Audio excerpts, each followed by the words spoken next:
video लाखनायखौ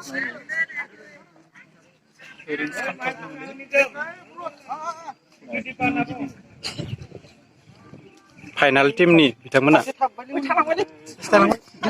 झारगाव FC आरो गरायबारि FC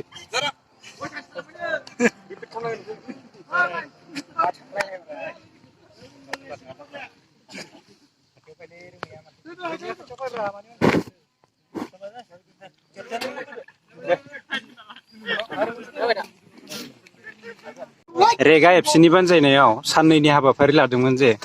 दिनै final जानानै थांबाय बेफोरखौ लानायनि उद्देश्यआ मा थांखिया रेगा एफसिनि बानजायनायाव मैया 25 तारिख 25 बेनि उद्देश्यआनो जाबाय जे इन्टार भिलेजनि टुर्नामेन्ट जादोंमोन बियो सानैनि हाबाफारिजों दा उद्देश्यआ जाबाय जेनेबा बिनिफ्राय बे टीम माखासेनिफ्राय सेलेक्ट खालामनाय जाय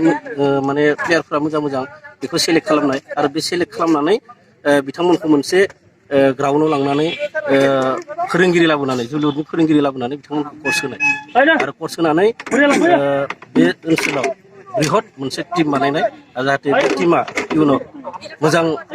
गेलेनानै दिन्थिलांनानै गावबा गावखौ साफा फुटबल प्लेयार जाहैनो हायो बेबायदि थांखि लानानै रेगा एफसिया नैबे जोलुर बादायनायखौ होनाय जादोंमोन आरो फाइनाल टीम हिसाबै दिनै बबे देराखो बबे फाइनाल टीम हिसाबै दिनै कन्टेस्टआ झारगाव एफसि आरो गरायबारि एफसिमोन दा बे फाइनालाव गरायबारि एफसिया 1 गलाव देरहानो हानाय जादों आरो दे गोजोननाय थाबाय